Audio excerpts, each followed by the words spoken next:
68 BPSC के परीक्षा देने वाले सभी साथियों को तहे दिल से धन्यवाद।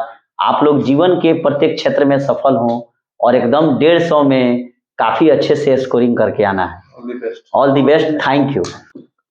अनुवांशिकी के बारे में आइए। अनुवांशिकी जिसे जेनेटिक्स भी कहा जाता है, तो अनुवांशिकी का मतलब ये होता है कि ऐसे लक्षण जो एक पीढ़ी से दूसरी पीढ़ी में संचरित होते हैं, इसी को हम लोग अनुवांशिक कैरेक्टर कहते हैं, अर्थात जेनेटिक्स कैरेक्टर। अनुवांशिक लक्षणों के पीढ़ी दर पीढ़ी संचरण की विधियों के कारण ही इसके अध्ययन को जेनेटिक्स कहा जाता है। ठीक है। और अनुवांशिकता के बारे में सबसे पहले जानकारी मेंडल ने दिया था। किसने दिया था? मेंडल ने। और इसी कारण उसे मेंडल को जो है फादर ऑफ जेनेटिक्स अर्थात अनुवांशिकता का पिता या अनुवांशिकता का जनक भी कहा जाता है। ठीक है। तो यहाँ से हमने पढ़ा अभी कि अनुवांशिकता आखिर होता क्या है, कि वैसे लक्षण जो एक पीढ़ी से दूसरी पीढ़ी में संचरित होते हैं। हाँ बिल्कुल, डायबिटीज भी अनुवांशिकता की बीमारी हो सकती है, उसके अलावा फाइलेरिया भी हो सकता है। ठीक है, तो उस पर नहीं जाना है अभी, खाली हम लोग अनुवांशिकता ही पढ़े, ह्यूमन डिजीज में उसको पढ़ा जाएगा। तो ऐसे लक्षण जो एक पीढ़ी से दूसरी पीढ़ी में संचरित होते हैं अनुवांशिकता लक्षण कहलाते हैं, और इसके अध्ययन को ही जेनेटिक्स यानी कि अनुवांशिकी कहा जाता है। और अनुवांशिकता का पिता अर्थात फादर ऑफ जेनेटिक्स या अनुवांशिकता का जनक मेंडल को कहा जाता है, क्योंकि मेंडल ने ही सर्वप्रथम अनुवांशिकता के बारे में जानकारी दी थी। अब यहाँ से एक प्रश्न और आता है कि अनुवांशिकता का शब्द किसने दिया? William Watson. तो वाटसन ने जो है वो अनुवांशिकता का शब्द दिया था, और जीन शब्द जो है वो जोहानसन ने दिया था। तो ज से जीन है तो ज से जोहानसन। तो यहाँ से फिर से मैं पूछ रहा हूँ कि अनुवांशिकता का पिता किसे कहते हैं? मेंडल को। अनुवांशिकता का शब्द किसने दिया? वर्ड वाटसन ने। और जीन शब्द किसने दिया? जोहानसन ने। अब आगे हम लोग बढ़ा जाए। अनुवांशिकी संबंधी प्रयोग के लिए मेंडल ने किस पौधे का चुनाव किया था? मटर का, और वो भी अपने बगीचा में रखा था, गार्डन पी का। और मेंडल ने पहले एक जोड़ी और फिर 2 जोड़े विपरीत गुणों वाले वंशागति का अध्ययन किया, और एक जोड़ी जहां पौधा लिया जाएगा ना उसको कहा जाएगा मोनोहाइब्रिड, यानी कि एक संकरणीय, जिसमें होगा बड़े पौधे और छोटे पौधे, तो उसको क्या कहेंगे? एक संकरणीय। और जहां 2 पौधे का विपरीत जोड़ वाला लेंगे तो उसमें क्या हो जाएगा? उसको कहा जाएगा द्विसंकरणीय यानी कि डाई हाइब्रिड। तो एक संकरणीय में जब पौधा लिया तो यहाँ से प्रश्न बार बार पूछा जाता है कि एक संकरणीय क्रॉस में फिनोटाइप का अनुपात क्या होगा? 3:1, और जीनोटाइप का अनुपात 1:1। इसको याद रखना है। एक संकरणीय जो क्रॉस होगा मोनोहाइब्रिड, उसमें फिनोटाइप का अनुपात क्या होगा? 1:3:1, और जीनोटाइप का 1:1। और वहीं अगर डाई हाइब्रिड द्विसंकरणीय क्रॉस कराएगा तो वहां फिनोटाइप का अनुपात होगा 9:3:1, और जीनोटाइप का होगा 1:1, अनुपात 2:4:2:1:2:1। तो बस एक को याद रखिए, क्लियर हो जाएगा। ठीक है। अब यहां से हम लोग आगे चलिए। मेंडल ने कुछ नियम दिया। बार बार ये प्रश्न पूछा जाता है कि निम्न में से कौन नियम मेंडल ने नहीं दिया? तो मेंडल ने 3 नियम दिया, जिसमें पहला है लॉ ऑफ डोमिनेंस, प्रभाविकता का नियम। दूसरा नियम है लॉ ऑफ सेग्रेशन, पृथक्करण का नियम। और तीसरा है लॉ ऑफ इंडिपेंडेंट एब्सॉर्टमेंट, स्वतंत्र अभिगमन का नियम। इस तीनों को याद रखना है। प्रभाविकता का नियम, पृथक्करण का नियम, स्वतंत्र अभिगमन का नियम, 3 को याद रहेगा। चौथा इसी में कोई घुसाएगा और कहेगा कि ऑडिमेन में छांटिए कौन नहीं है। तो सबसे पहले हम लोग पढ़े मेंडल के बारे में, जिनको अनुवांशिकता का पिता कहा जाता है। इन्होंने पहला जो नियम दिया लॉ ऑफ डोमिनेंस, एक जोड़ा विपरपाई यानी कि विपरीत गुणों वाले शुद्ध पिता या माता में संकरण करने से प्रथम पीढ़ी के प्रभावी गुण स्पष्ट होंगे, जबकि अप्रभावी गुण जो होगा छिप जाएगा। प्रथम पीढ़ी में केवल प्रभावी गुण ही दिखाई देता है, लेकिन अप्रभावी गुण उपस्थित अवश्य रहता है, और यह गुण दूसरा पीढ़ी में प्रकट हो जाता है। लॉ ऑफ सेग्रेशन का ये जीनों के जोड़े के दोनों कारक युग्म बनाते समय अलग हो जाते हैं, और इसमें से केवल एक कारक ही किसी एक युग्मक में पहुंचता है, और इस नियमों को युग्मकों की शुद्धता का नियम भी कहते हैं। तो कहीं कहीं लिख देगा लॉ ऑफ सेग्रेशन, पृथक्करण का नियम की जगह शुद्धता का नियम।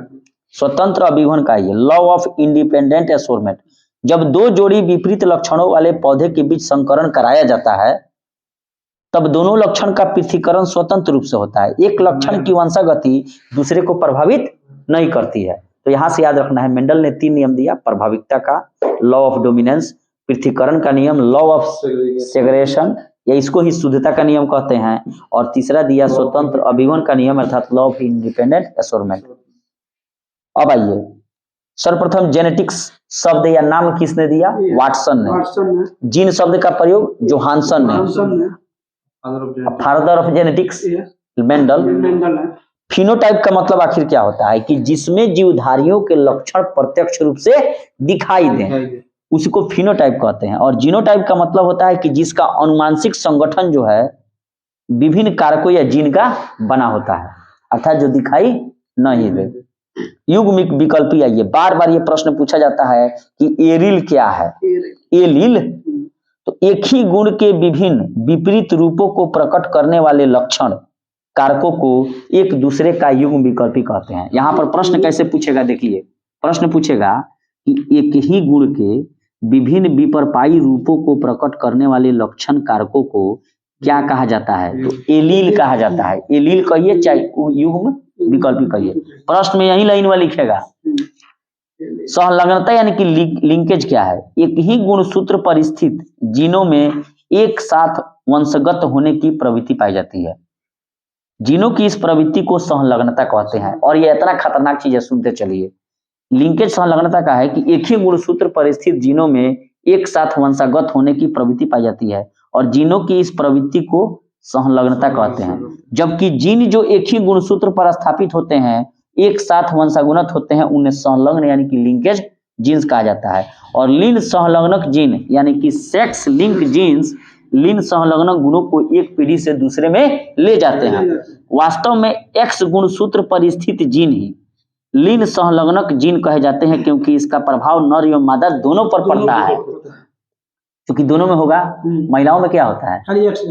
पुरुष में, ठीक है, महिलाओं में केवल एक्स होता है और पुरुष में एक्स वाई दोनों होता है। तो इसीलिए एक्स को चुनाव किया, क्योंकि इसका प्रभाव लड़का पर भी होगा, लड़की पर भी होगा।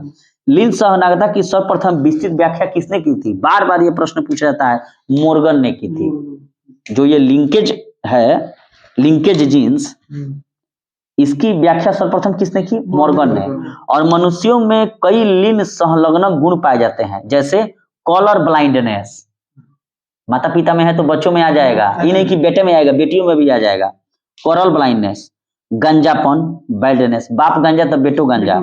हीमोफीलिया, जिसे कहते हैं दांत और रक्तता कोशिका, खून बहना। भाई खून बहना रुकबे नहीं करेगा, कट जाएगा, तो वो हीमोफीलिया है। मायोपिया, निकट दृष्टि दोष, बापों का नहीं खलो को तोरो ना लौकी, तो तारा बेटियों के ना लौकी। हाइपरट्राइकोसिस, ऐसी जो बीमारी हैं, ये सब लिंग संलग्नक रोग हैं। और लिंग संलग्नक गुण स्त्रियों की अपेक्षा पुरुषों में ज्यादा दिखाई देते हैं। अब यहाँ से मैं आपसे प्रश्न पूछ रहा हूँ, खूब ध्यान से बताइएगा, कभी नहीं फंसेगा। कहने का मतलब है कि ये जो लिंकेज जीन्स हैं, ये किस क्रोमोसोम को सिलेक्ट करता है? एक्स को। और इस, अच्छा ठीक है, और ये लिंग संलग्नता की सर्वप्रथम व्याख्या किसने की थी? मोर्गन ने। बहुत अच्छा। अब नेक्स्ट बताइएगा कि मनुष्य में जो है कई लिंग संलग्नक गुण पाए जाते हैं, जिसको बीमारी का नाम भी हम लोग देते हैं। जैसे ऑप्शन ए, रंग वर्णता, कलर ब्लाइंडनेस, जिसमें नीला हरा का पता नहीं चलेगा, ठीक है, नीला हरा, नीला जो है हरा दिखाई दे देगा, लाल हरा थी, ब्लू लाल। तो रंग वर्णता, गंजापन, हीमोफीलिया, मायोपिया और हाइपरट्राइकोसिस। और लिंग संलग्नक गुण स्त्रियों की अपेक्षा पुरुषों में ज्यादा पाए जाते हैं। अब आइए ह्यूमन जेनेटिक में गुणसूत्र का नामकरण किसने किया था? वाल्डेयर ने किया था। क्रोमोसोम का अगर यही कहें कि जीन जेनेटिक्स का नाम किसने दिया था? वाटसन ने। और गुणसूत्र का यानी क्रोमोसोम का वाल्टेयर ने। गुणसूत्रों में पाए जाने वाले अनुवांशिक पदार्थ को क्या कहा जाता है? जीनोम। और जीन जो है इन्हीं गुणसूत्रों पाए, जैसे बताए थे आपको कि जीन कहाँ होगा? डीएनए पर। और डीएनए कहाँ होगा? गुणसूत्र में। और गुणसूत्र क्रोमोसोम कहाँ होगा? न्यूक्लियस में। और न्यूक्लियस कहाँ रहेगा? कोशिका में। तो कह रहा है गुणसूत्रों में पाए जाने वाले अनुवांशिक पदार्थ को क्या कहते हैं? जीनोम कहते हैं, और जीन इन्हीं गुणसूत्रों पर पाया जाता है। और गुणसूत्र का यानी कि क्रोमोसोम का नामकरण किसने किया? वाल्टेयर ने। नेक्स्ट बताइएगा लोग, गुणसूत्रों के बाहर जीन यदि कोशिका द्रव्य के कोशिकांग में होती है तो उसे क्या कहा जाता है? प्लाज्मा जीन कहा जाता है। अच्छा, जीन की आधुनिक विचारधारा किसने दी थी? एस बेंजर ने। तो जब भी ये प्रश्न पूछे कि जीन की आधुनिक विचारधारा, एस बेंजर ने। इस एस बेंजर के अनुसार जीन की कार्य की इकाई को क्या कहा जाता है? सिस्ट्रॉन। उत्परिवर्तन यानी कि म्यूटेशन की इकाई को म्यूटॉन, और पुनः संयोजन की इकाई को रेकॉन। तो जब भी ये प्रश्न पूछा जाएगा कि जीन के पुनः संयोजन की इकाई को क्या कहा जाता है? रेकॉन। उत्परिवर्तन की इकाई को मेटॉन, और जीन के कार्य की इकाई को सिस्ट्रॉन। तो ज्यादातर यही पूछा जाता है कि जीन के कार्य की इकाई को क्या कहा जाता है। और आधुनिक जीन की विचारधारा एस बेंजर ने। मानव में कितने आवश्यक एमिनो एसिड पाए जाते हैं? 20। ठीक है। अच्छा,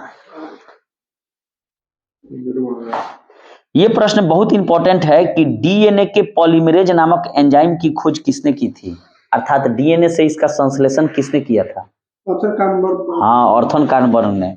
बहुत अच्छा। डीएनए पॉलीमरेज नामक एंजाइम की खोज डीएनए के संश्लेषण से किया किसने? ऑर्थर कार्नबर्ग ने। मनुष्य में लिंग निर्धारण आइए कि कैसे मनुष्य में लिंग निर्धारण होगा, कैसे बेटा होगा, कैसे बेटी होगी। कि मनुष्य में गुणसूत्रों की कितनी संख्या पाई जाती है? 23। ठीक है। प्रत्येक संतान को समजात गुणसूत्रों की प्रत्येक जोड़ी का एक गुणसूत्र अंडाणु के द्वारा माता से और दूसरा शुक्राणु के द्वारा पिता से। तो सेमर होता है, ये 22 जोड़ी तो सेमर होता है मनुष्य लड़का लड़की। 23वां होता है, 1 जो होता है। अच्छा ठीक है, तो सुनते तो चलिए, पहले सुन तो चलिए। यहाँ हम लोग आ रहे हैं कि मनुष्य में गुणसूत्रों की संख्या, क्रोमोसोम की संख्या 46। प्रत्येक संतान को समजात गुणसूत्रों की प्रत्येक जोड़ी का एक भाग माता से। तो वही ना बता रहे हैं कि 22 + X, चाहे 22 + Y। तो शुक्राणु किस में रहेगा?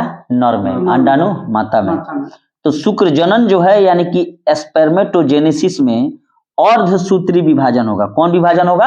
अर्धसूत्री के द्वारा 2 प्रकार के शुक्राणु बनते हैं। आधे वे जिनमें 23वीं जोड़ी का X गुणसूत्र आता है, अर्थात 22 + A, और आधे वे जिनमें 23वीं जोड़ी का Y गुणसूत्र आता है, 22 + Y। और नारियों में एक समान का गुणसूत्र पाया जाता है, 22 + X और 22 + X। लेकिन पुरुषों में क्या होगा? 22 + X और 22 + Y। अब यहाँ देखिए, निषेचन के समय यदि अंडाणु X गुणसूत्र वाले शुक्राणु से मिलता है तो जाइगोट में 23वीं जोड़ी XX होगी, तो इससे बनने वाली संतान लड़की होगी। यानी कि जीवन जैसे उल्टा है, X और Y मिलेगा तो लड़का होगा, XX हुई तो लड़की होगी। ठीक है। तो कहने का मतलब है अतः पुरुष का जो गुणसूत्र है, क्रोमोसोम, यही संतान के लिंग निर्धारण के लिए उत्तरदायी है, न कि महिला का। पुरुष का जो क्रोमोसोम है Y वहीं जाकर मिलेगा। उसमें तो महिला में तो पहले ही से XX है। आपका ना वो X और Y है, तो आपका जो मिलेगा Y जाके मिलेगा तो लड़का होगा, X मिलेगा तो लड़का। तो लोग कहता है कि उसको आप भी नहीं मिला सकते हैं, वो ईश्वरीय देन है क्या? परखनली शिशु के मामले में निषेचन कहाँ होगा? परखनली के अंदर होगा। और डेवलपिंग कहाँ होगा? माता के गर्भ में। तो जब भी ये प्रश्न पूछा जाता है कि परखनली शिशु के मामले में निषेचन कहाँ होगा, जाइगोट कहाँ बनेगा? सीसी में। अब डेवलपिंग माता के गर्भ में।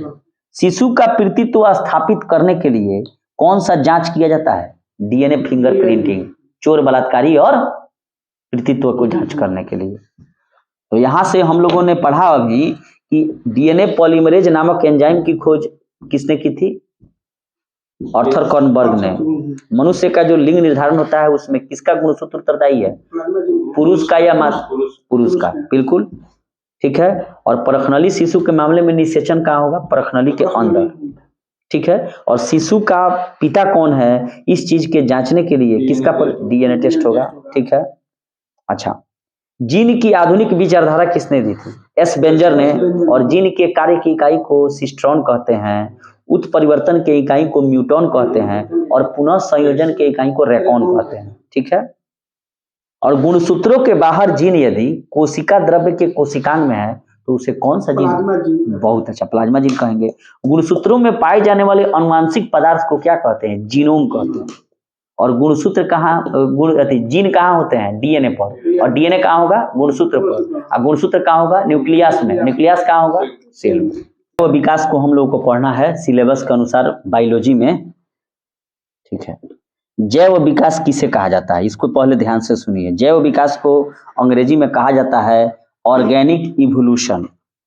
प्रारंभिक निम्न कोटि के जीवों से, प्रारंभिक निम्न कोटि के जो जीव थे उनके धीरे धीरे उनमें क्रमिक परिवर्तन हुआ और क्रमिक परिवर्तनों द्वारा अधिकाधिक जीवों की उत्पत्ति होने लगी, और इसी को हम लोग जैव विकास यानी कि ऑर्गेनिक इवोल्यूशन कहा जाता है, ठीक है।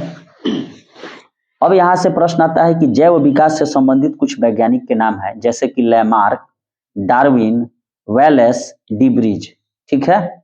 और जैव विकास के संबंध में अपनी अपनी परिकल्पनाओं को सिद्ध करने के लिए इन्हीं संबंधों को दर्शाने वाले कुछ इन्होंने प्रमाण दिए, जैसे वर्गीकरण का प्रमाण लिनियस ने दिया था, और ठीक है, तुलनात्मक शरीर रचना के प्रमाण, अवशोषी अंगों के प्रमाण, संयोजकता जंतुओं से प्रमाण, पूर्वजता से प्रमाण, तुलनात्मक भ्रौणिकी से प्रमाण, इसी तरह इन्होंने बहुत सारा दिया, ठीक है। अब आइए, इसमें कुछ होता है जैसे कि एक को कहा जाता है समजात अंग यानी कि होमोलोगस ऑर्गेन, और एक को कहा जाता है एनालोगस ऑर्गेन यानी कि समरूप अंग, और एक को कहा जाता है वेस्टिजियल ऑर्गेन यानी कि अवशोषी अंग। तो ये समजात अंग क्या है, समरूप अंग क्या है, अवशोषी अंग क्या है, इसके बारे में हम लोग चर्चा करेंगे।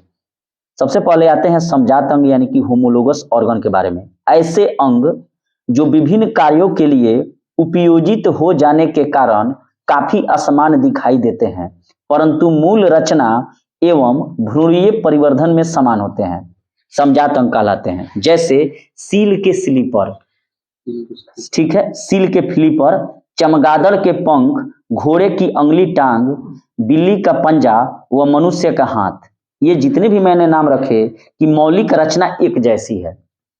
सील का जो फ्लीपर है वो भी हाथे के जैसा है, घोड़े का अगला टांग भी मनुष्य के हाथे के समान है, उसके अलावा चमगादड़ का जो अगला पंख है वो भी मनुष्य के हाथ के समान है, बिल्ली का भी पंजा जो है मनुष्य के हाथ के समान है। इसका अर्थ है कि ऐसे अंग जो है वो विभिन्न कार्यों के लिए उपयोजित हो जाने के कारण असमान दिखाई देते हैं। जैसे मान लीजिए कि मनुष्य का हाथ उठाने के लिए भी काम करता है, झगड़ा करने के लिए भी काम आता है, बिल्ली में भी तो वही काम है, लेकिन सेम अंग है बिल्ली में भी, अगला दोनों पैर, लेकिन वो क्या है, मनुष्य के हाथ जैसा है, उससे कुछ अलग काम करता है, आपका कुछ अलग काम करता है, पर्यावरण परिस्थिति के चलते वह रूपांतरित हो गया है। अब यहाँ पर कह रहा है कि इन सभी में humerus, radio ulna, carpals, metacarpals आदि अस्थियां पाई जाती है। मनुष्य के हाथों में ये सभी हड्डियां पाई जाती है, humerus, radio ulna, carpals, metacarpals, इसमें होता है, जिसे फैलेंजेस भी कहा जाता है, ठीक है। इनका भ्रौणिकीय विकास भी एक सा ही होता है, परंतु इन सभी का कार्य अलग अलग होता है। सील का फ्लीपर तैरने के लिए, चमगादड़ के पंख उड़ने के लिए, घोड़े की टांग दौड़ने के लिए, और मनुष्य का हाथ वस्तु को पकड़ने के लिए अनुकूलित हो गए हैं। सबका भ्रूणीय विकास एक ही है, लेकिन सब में अलग अलग कार्यों में ये उपायोजित हो गए हैं। तो इसी को हम लोग क्या कहेंगे, समजात अंग कहेंगे, यानी कि होमोलोगस ऑर्गेन। अब आइए एनालॉजी ऑर्गेन। अब यहाँ से समजात अंग से कुछ प्रश्न पूछ सकता है कि जैसे निम्न में से कौन से अंग समजात अंग के उदाहरण है। जैसे प्रश्न ऑप्शन में रहेगा, सील के फ्लीपर के समान मनुष्य के क्या है, हाथ है। घोड़े के अगली टांग के समान बिल्ली का कौन सा पंजा है। समझ में आ गया ना। एनालोगस में आइए, यानी कि एनालोगस ऑर्गन समरूप अंग, ऐसे अंग जो समान कार्य के लिए उपयोजित हो जाने के कारण समान दिखाई देते हैं, परंतु मूल रचना एवं भ्रूणीय परिवर्धन में भिन्न होते हैं। और पहला में क्या था, पहला में कि भ्रूण परिवर्धन में तो समान था, लेकिन कार्य में अलग अलग उपायोजित हो गए थे। लेकिन यहाँ कह रहा है कि समान कार्य तो करेगा, लेकिन उनका भ्रूणीय जो डेवलपमेंट था वो अलग था। यानी कि समजात अंग का ठीक उल्टा परिभाषा समरूप अंग का है। जैसे तितली, पक्षियां, चमगादड़ के पंख उड़ने का कार्य करते हैं और देखने में एक समान लगते हैं, यानी कि कार्य क्या है, एक है, लेकिन इनका भ्रूणीय परिवर्तन बिल्कुल अलग तरीके से हुआ है, परंतु इन सभी की उत्पत्ति अलग अलग ढंग से होती है। तितलियों की पंख की रचना शरीर के भित्ति के भंज द्वारा होता है। तो यहाँ से प्रश्न ये पूछा जा सकता है कि निम्न में से किसके पंख की रचना शरीर के भित्ति भंज के द्वारा होता है? तितली का। पक्षियों के पंख की रचना इनके अग्र पादों पर परों के द्वारा होती है, और चमगादड़ के पंख की रचना हाथ की 4 लंबी उंगलियों और धड़ के बीच फैली त्वचा से होती है। समझ में आ गया? समरूप अंग का मतलब क्या है कि जिसका भ्रूणीय विकास अलग है लेकिन कार्य एक जैसा है, और समरूप अंग का मतलब क्या हुआ कि जिसका भ्रूणीय विकास तो समान है लेकिन कार्यों में उपायोजित अलग अलग हो गए हैं। ठीक है, अब आइए अवशोषी अंग यानी कि वेस्टिजियल ऑर्गन। ऐसे अंग जो जीवों के पूर्वजों में पूर्ण विकसित होते थे, माने जैसे कान जो है हमारे जीवों में, हमारे जो पूर्वज थे वो ऐसे वैसे चलते थे, लेकिन धीरे धीरे क्या हुआ, हम लोग ऐसे सीधा हो गए। जैसे कान पर जो था बड़े बड़े बाल होते थे हमारे पूर्वजों में, लेकिन आजकल के हम लोगों में कान पर बाल हो रहा है? नहीं हो रहा है। तो वही कह रहा था कि ऐसे अंग जो जीवों के पूर्वजों में पूर्ण विकसित होते थे, परंतु वातावरणीय परिस्थितियों में बदलाव से इनका महत्व समाप्त हो जाने के कारण विकास क्रम में इनका क्रमिक लोप होने लगता है, और ऐसे अंगों को वेस्टिजियल ऑर्गन यानी कि अवशोषी अंग कहते हैं। जैसे कर्ण पल्लव पिन्ना, त्वचा के बाल धीरे धीरे लोप हो रहा है। पहले हम एगो भालू खानी रहे, माने बंदर खानी खूब रोवा रहा, अब जल्दी रोवा लुकता, सारा लोग वैक्स करा करा के निकलवा लेता। तो जब शरीर बुझे तय करो सकते नहीं कहते, धीरे धीरे वो आप ही हाथ का उपयोग खत्म कीजिए ना, देखिए क्या हो जा रहा है। बर्मी फॉर अपेंडिक्स, ये भी धीरे धीरे लोप होते जा रहा है। मनुष्य में लगभग कितने प्रकार के अवशोषी अंग पाए जाते हैं? 100, यानी कि मनुष्य में लगभग 100 वेस्टिजियल ऑर्गन पाए जाते हैं।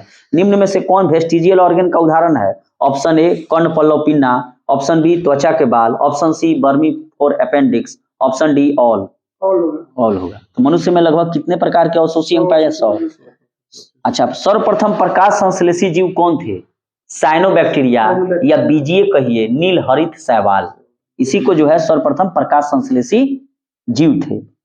पक्षियों का विकास किससे हुआ है? सरीसृपों से, रेप्टाइलों से। ठीक है। जल स्थलचर जीवों का विकास किससे हुआ है? मत्स्य वर्ग से, फिशेस से।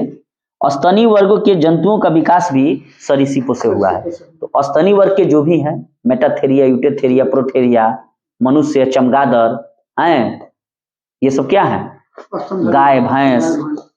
और उसके अलावा पक्षियों का विकास भी सरीसृपों से हुआ है। जीवाश्म के बारे में, ये जीवाश्म आखिर होता क्या है? अनेक ऐसे प्राचीन कालीन जीवों एवं पादपों के अवशेष जो हमारी पृथ्वी पर विद्यमान थे, परंतु बाद के समय अर्थात जब विलुप्त हो गए तो क्या हुआ? भूकंप आ गया तो भूपटल की चट्टानों में दब गए, और उन्हें जीवाश्म कहते हैं, और इनके अध्ययन को पैलिएंटोलॉजी कहते हैं, यानी कि जीवाश्म विज्ञान। हाँ, ठीक है, जीवाश्म विज्ञान।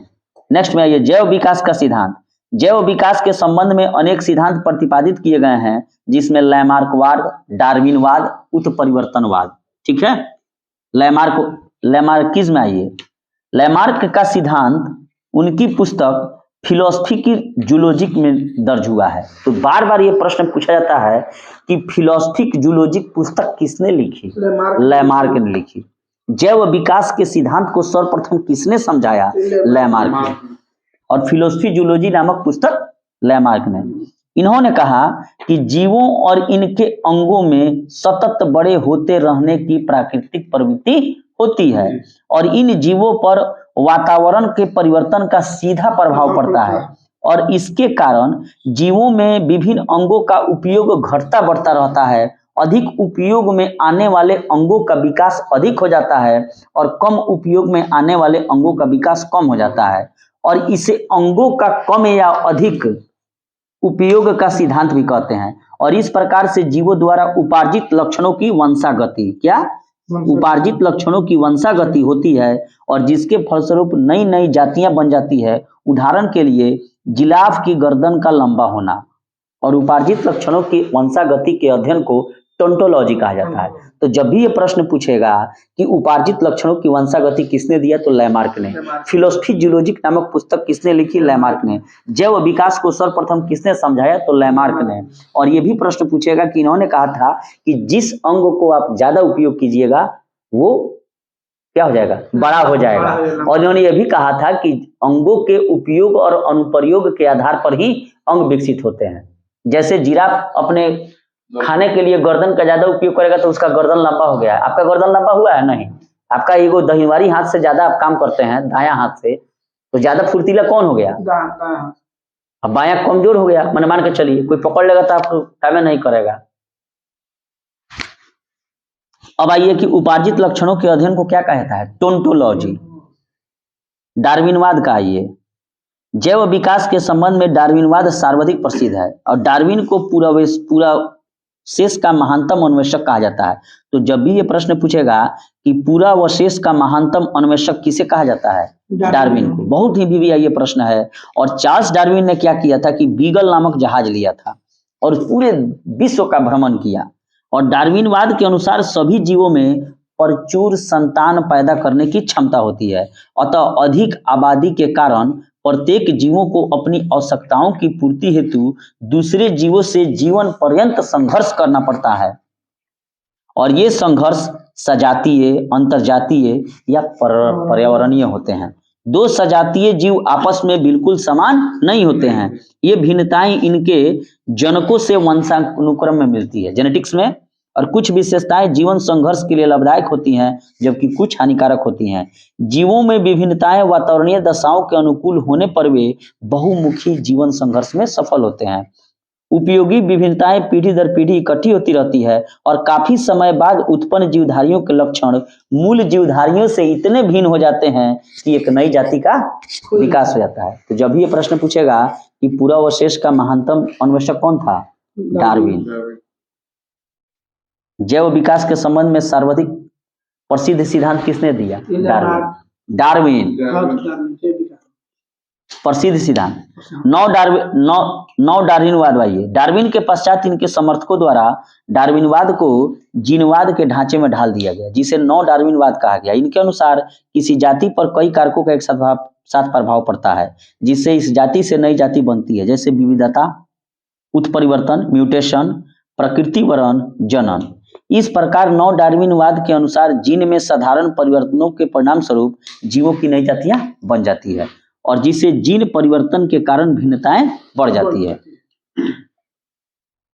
उन्होंने तो कहा था कि वातावरणीय दशाओं का प्रभाव पड़ेगा, लेकिन यहाँ पर क्या हुआ, जेनेटिक्स का प्रभाव पड़ेगा। उत्परिवर्तनवाद का यानी कि म्यूटेशन का सिद्धांत किसने दिया, विडिगो ब्रिज ने। बार बार ये प्रश्न पूछा जाता है कि उत्परिवर्तन यानी कि म्यूटेशन का सिद्धांत किसने दिया, विडिगो। मान लीजिए आपका शादी होता है तो कुछ आपका जेनेटिक्स है और कुछ महिला का है, तो दोनों जो मिलेगा तो म्यूटेंट हो जाएगा। आप दोनों आदमी से तेज होगा आपका बच्चा, ठीक है। तो उत्परिवर्तन का सिद्धांत किसने दिया, विडिगो ब्रिज ने। और इस सिद्धांत के 5 प्रमुख तथ्य हैं, खूब ध्यान से सुनिएगा लोग। नई जीव जातियों की उत्पत्ति के लक्षणों में छोटी छोटी एवं स्थिर विभिन्नताओं के प्राकृतिक चयन द्वारा पीढ़ी दर पीढ़ी संचय होती है और क्रमिक विकास के फलस्वरूप नहीं होती है, बल्कि यह उत्परिवर्तनों के फलस्वरूप होती है। इस प्रकार से उत्पन्न जाति का प्रथम सदस्य उत्परिवर्तक कहलाता है और यह उत्परिवर्तित लक्षण के लिए शुद्ध नस्ल का होगा। उत्परिवर्तन अनिश्चित होते हैं और ये किसी एक अंग विशेष में अथवा अनेक अंगों में एक साथ उत्पन्न हो सकते हैं। सभी जीव जातियों में उत्परिवर्तन की प्राकृतिक प्रवृत्ति होती है और जाति के विभिन्न सदस्यों में उत्परिवर्तन भिन्न भिन्न हो सकते हैं। उपयुक्त उत्परिवर्तनों के फलस्वरूप अचानक ऐसे जीवधारी उत्पन्न हो सकते हैं जो जनक से इतने भिन्न हो कि उन्हें एक नई जाति का माना जा सके। बताओ, खानदान में सब कोई करिए बा, कब ऐसा हो जाई कि गोर लड़का हो जाए, का म्यूटेशन देखल कि ना, माता पिता। अच्छा, जीन के भीतर अनुक्रम आधार परिवर्तन क्या कहलाता है, उत्परिवर्तन कहलाता है। जीन के भीतर अनुक्रम आधार परिवर्तन उत्परिवर्तन कहलाता है। तो यहाँ से हमने पढ़ा, समजात अंग को पढ़ लिया, होमोलोगस ऑर्गन को, ठीक है। और समजात अंग के कुछ उदाहरण हैं, जैसे बिल्ली का पंजा, मनुष्य का हाथ, चमगादड़ के पंख, सील के स्लीपर। जो इसका भ्रूणीय विकास तो समान है लेकिन उपयोजित कार्य अलग अलग है। अब आते हैं एनालोगस ऑर्गन यानी कि समरूप अंग में, कि जिसका भ्रूणीय विकास ही असमान है लेकिन कार्य एक समान है। जैसे चमगादड़ का पंख, तितली का पंख हो गया, ये सब कैसा हाथ नहीं है, हाथ हो जाएगा समरूप अंग, समजात अंग में। अवशोषी अंग में आइए वेस्टेजियल ऑर्गन में, तो इसमें क्या है कि आगे चलकर वेस्टेजियल ऑर्गन का लोप होने लगता है। जैसे कर्ण पलक, पिन्ना, त्वचा के बाल, बर्मी फॉर अपेंडिक्स, और मनुष्य में लगभग 100 अवशोषी अंग पाए जाते हैं। सर्वप्रथम प्रकाश संश्लेषी जीव, साइनोबैक्टीरिया कहिए, नील हरित का शैवाल कहिए या बीजीय कहिए। और पक्षियों और स्तनी वर्ग के जंतुओं का विकास सरीसृपों से हुआ है, और जल स्तर चल जीवों का विकास मत्स्य वर्ग से हुआ है।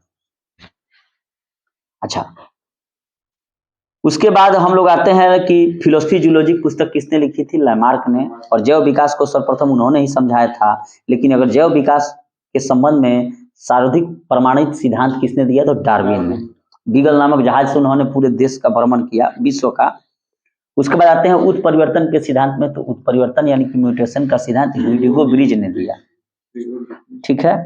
उपार्जित लक्षणों की वंशागति को हम लोग टोंटोलॉजी कहते हैं, और उपार्जित लक्षणों में वंशागति होती है, यह किसने कहा? तो लैमार्क ने। कुछ जीव हैं और उनके में गुणसूत्रों की संख्या कितनी होती है, इससे संबंधित प्रश्न बार बार पूछे जाते हैं। जैसे मनुष्य में गुणसूत्रों की संख्या 46 है, अर्थात 23 जोड़ी है। लेकिन हम यहाँ जो जीव का नाम बोलेंगे उसके गुणसूत्रों की संख्या को बताना है, यानी कि नंबर ऑफ क्रोमोसोम। तो एक्रेसिस जो है, इसमें गुणसूत्रों की संख्या कितनी होती है? 2। और ये कवक है, फंगी है। मच्छर में गुणसूत्रों की संख्या 6। तो इसको याद रखना है कि मच्छर में पैरों की संख्या 6 होती है, हाथ पैर मिलाकर, तो उसके गुणसूत्रों की संख्या 6 हो गया। घरेलू मक्खी होता है, ये भी कीटे के अंतर्गत आएगा लेकिन इसका दुगुना हो जाएगा। तो एक्रेसिस में 2, मच्छर में 6, घरेलू मक्खी में मच्छर का दुगुना 12 हो गया। ठीक है। मटर में आइए, मटर में 14, प्याज में 16, मकई में 20, टमाटर में 24। अब यहां तक रहने दीजिए। ठीक है। तो एक्रेसिस में 2, मच्छर में 6, घरेलू मक्खी 12, दूना हो गया। प्याज 16, मकई 20, टमाटर 24 और मेढक 26। ठीक है। नींबू में आइए 18, 36, बिल्ली में 38। अब बिल्ली को कौन खाएगा? चूहा। बिल्ली खाएगी, तो चूहा मतलब माउस में हो गया 40 और रैट में हो गया 42। तो रैट का मतलब वैसा चूहा जिसका रोआ होता है भैंसिया की तरह कड़ा कड़ा, और माउस का रोआ गाय की तरह होता है नरम। तो बिल्ली का हो गया 38, अब माउस यानी कि चूहा का हो गया 40, और रैट वाला जो माउस है उसको हो गया 42। ठीक है। गेहूं का भी 42 है, चूहा, रैट और गेहूं का 42, खरगोश का 44, मनुष्य का 46, आलू, चिंपैंजी और तंबाकू का 48, आलू, चिंपैंजी, तंबाकू का 48, घोड़ा का 64, कुत्ता का 78 और कबूतर के 80, और टेरिडियोफाइडा का 1300 से 1600। सबसे ज्यादा होता है टेरिडियोफाइडा का। हाँ, तो इसको याद रखना है, बार बार इससे प्रश्न पूछे जाते हैं। और मनुष्यों का तो हमेशा पूछा जाता है कितना होता है? 46। ठीक है। और चूहा और गेहूं में 42 होता है। कौन चूहा? रैट वाला। अब माउस वाला कहेगा तो 40 होगा, बिल्ली में 38 होगा, आलू, चिंपैंजी और तंबाकू में 48 होगा, घोड़ा 64, कुत्ता 78, कबूतर 80 और मेढक 26। ठीक है। घोड़ा 64, कुत्ता 78 और कबूतर 80। जाके पी लो लस्सी।